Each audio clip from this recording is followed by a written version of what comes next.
Es momento del análisis y comentario. Informativo Forever FM.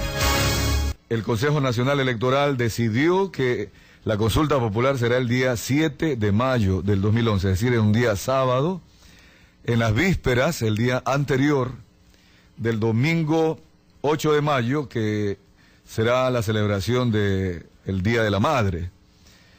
Esto habría causado algún resquemor por parte de algunas personas que opinan sobre este tema y sobre todo de dos vocales de los 7 que tiene el Consejo Nacional Electoral, porque la votación fue de 5 votos a favor y 2 en contra.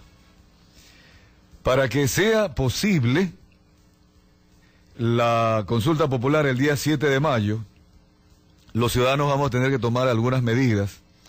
Por ejemplo, se está analizando suspender las clases el día viernes 6 de mayo, o por lo menos en la tarde, porque recordemos que la mayoría de los recintos electorales se los instala en instituciones educativas y algunas en instituciones públicas, en el resto del país también. Esto es lo que podría también trastocar el trabajo de algunos funcionarios. En todo caso, se está discutiendo este tema, si se da o no vacaciones, sobre todo a los estudiantes, para el día viernes 6 de mayo. El tema de la publicidad es otro asunto que debemos conocer. ¿Cómo vamos a manejarnos en la publicidad? Algunos por el sí o por el no. Esto todavía no se ha definido en el Consejo Nacional Electoral. Lo que sí se ha decidido es que no va a haber posibilidades de hacer publicidad por el sí o por el no, con recursos que no sean provistos por el Consejo Nacional Electoral. Es decir, que nadie podrá actuar en promoción por el sí o no, en publicidad, si no es a través de lo que le dé como presupuesto publicitario el Consejo Nacional Electoral. Es decir, va a haber una limitación.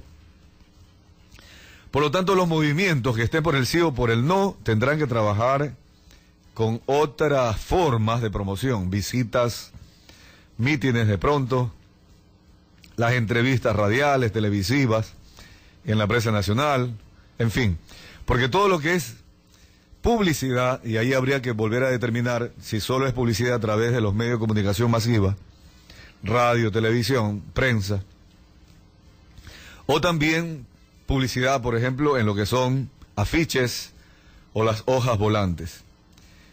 Y cómo se va a distribuir el presupuesto de 22 millones de dólares, que al parecer tiene el costo, me imagino que es un costo total, en donde está incluido también la movilización de papeletas, etcétera. A ver cuánto queda para la publicidad y en función de eso, cómo se va a distribuir ese monto. La papeleta ya está definida, será en un tamaño oficio, conocido por el INEM en A4, es decir, el tamaño mayor al que usualmente se utiliza para las cartas. Será de varios colores y allí en el frente se incluirán las 10 preguntas y en la parte posterior los anexos. Pienso en lo personal que va a ser muy difícil, porque Omar Simón, el presidente del Consejo Nacional Electoral, dice que máximo se podrá demorar entre 2 y 3 minutos en las urnas para votar por las 10 preguntas. ¿Esto qué implica?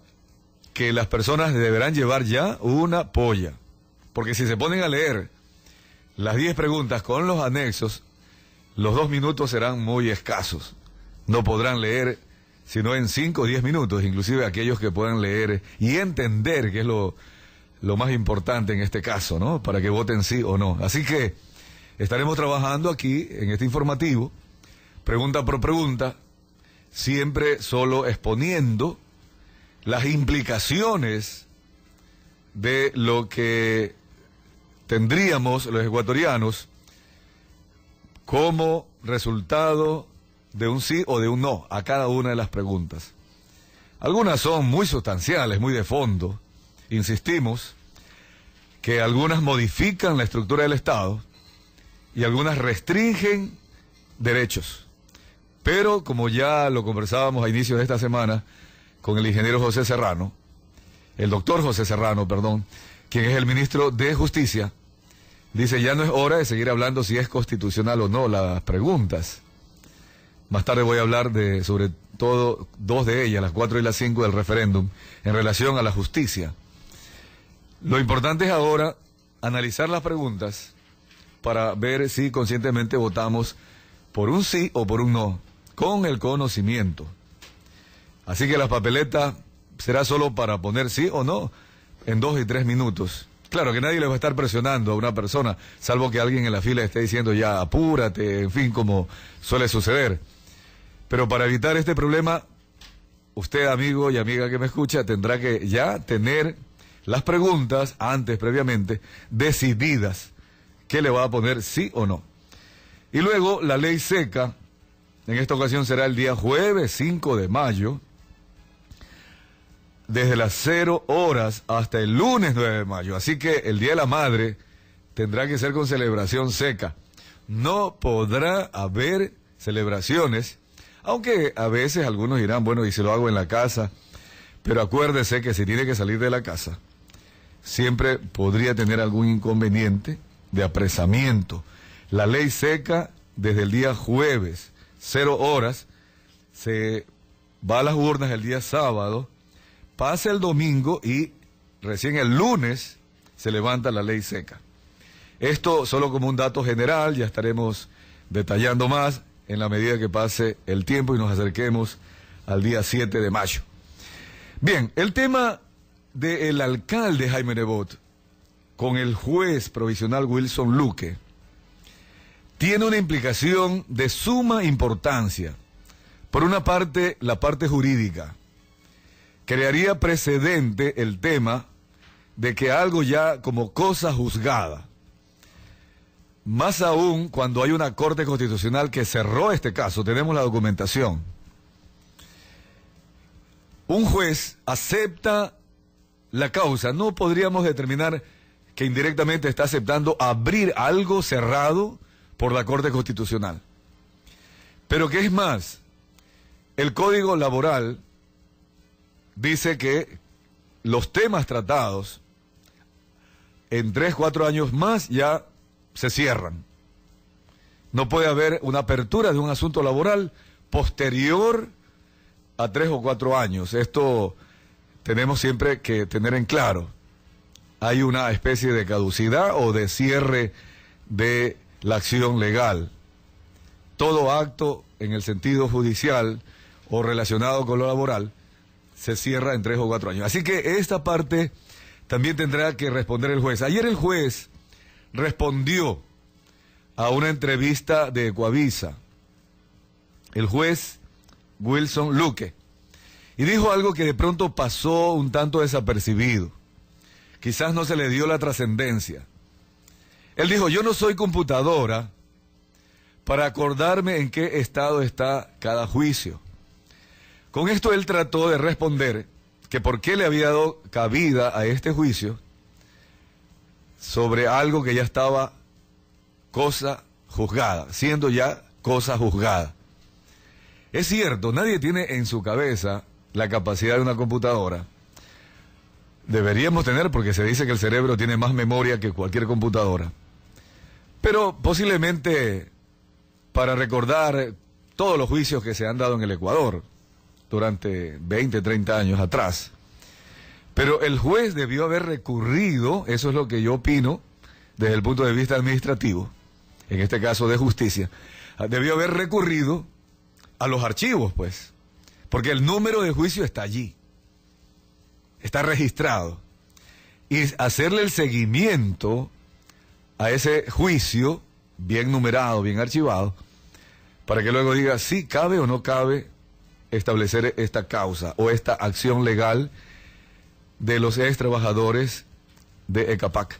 Mire usted, son temas que no hace falta ser abogado para, por lógica, poderlo, en este caso, expresar, cuando él responde que no es computadora para tener en su memoria todos los archivos y saber si este juicio debió o no debió haberse abierto o aceptado como una acción nueva. En fin, mire usted, todo esto, ¿a qué nos lleva? A la consulta popular. Nos lleva a analizar la pregunta 4 y la pregunta 5. Aquí hemos hablado que la pregunta 4 y 5 reestructura el Estado. Y opinábamos, o seguimos opinando, que debió habérselo hecho a través de la Asamblea Nacional, la reestructuración de las Cortes de Justicia. Porque el artículo 441 no incluye, a través de referéndum, este cambio. Es más, si leemos el anexo 4 y el anexo 5, se habla de enmienda de la Constitución. Y ahí hay un lío. ¿Cuál es la diferencia entre enmienda y reforma?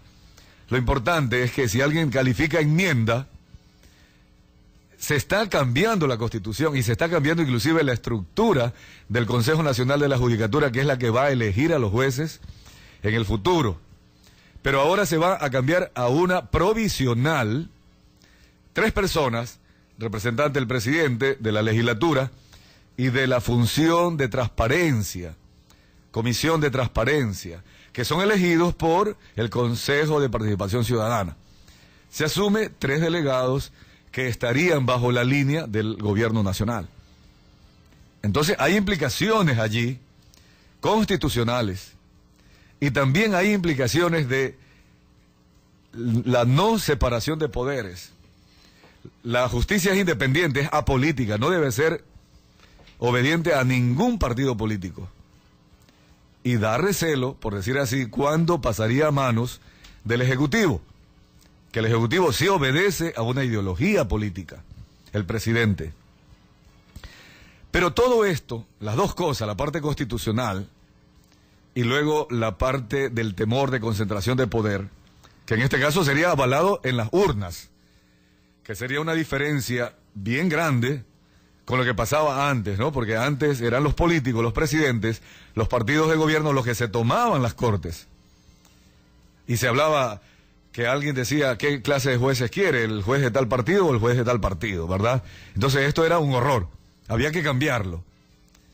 Ahora podría suceder también esto, y para colmo, en manos de un partido político. Pero en este caso el pueblo iría a las urnas. Y una Corte Constitucional que ya tomó la decisión de que esto es constitucional, que el pueblo le diga sí y que los jueces pasen a manos del presidente. Pero todo esto quedaría aceptable. Mire usted, un horror, ¿no? Aceptar, violentar la Constitución y concentrar el poder en una sola mano. ¿Por qué? Porque también analicemos en qué estado está la justicia. Habrán jueces honestísimos, pero también nos llama la atención de que el juez Wilson Luque haya sido elegido a dedo. Y esto lo denuncia Benjamín Ceballos, el presidente del Consejo Nacional de la Judicatura. Y es más, se va a investigar cómo así, por eso ayer preguntábamos, cómo así un juez provisional toma una causa tan importante que en caso de aceptarla, como primera acción, la segunda acción sería la demanda de los ex trabajadores y se estima un aproximado de $300 millones de acuerdo al cálculo que hace el alcalde Jaime Nebot. Ya hemos hablado, es un caso cerrado, en fin, y se reabriría por la acción del juez. Pero ¿por qué el juez no fue un juez titular, por ejemplo?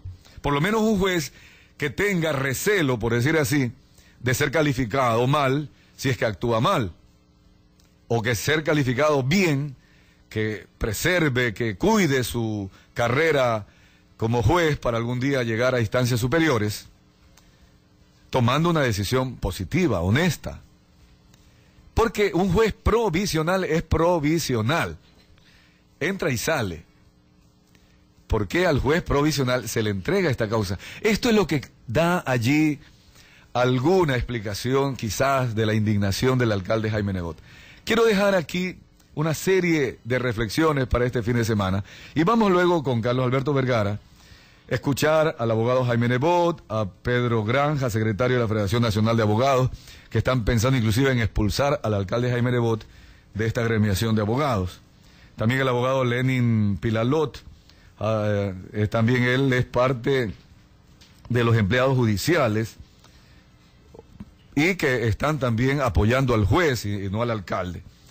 Yo hace algunos tiempos o años atrás escribí un artículo para una revista que me solicitaba para hacer un análisis de lo que es autoridad, de lo que es, primero lo que es autoridad, ¿verdad? Luego lo que es liderazgo y finalmente lo que es responsabilidad. Es un tema muy interesante. Nomás voy a dejarle ahí bosquejado un pequeño resumen. ¿Qué es la autoridad? El alcalde autoridad, el juez autoridad. Es alguien que ha sido ubicado en una posición para seguir una línea de acción, tanto de él en lo personal o de ella, si es una mujer, como de aquellos que son sus dirigidos. Y en este sentido, el alcalde tiene esa obligación de seguir una línea de acción, hacer obras, preservar los dineros de la ciudadanía, de la ciudad, etcétera, etcétera. Y el juez tiene la autoridad de administrar justicia. Si dice culpable, si dice inocente. Una línea de acción, pero en base a qué? A valores, a honestidad, a transparencia, todos los valores, ambas partes. Hasta ahí yo creo que el alcalde y el juez tienen una especie de empate, ¿verdad? Cada cual debe discutir o defender su autoridad. Luego viene el tema del liderazgo. ¿Cómo se gana el liderazgo?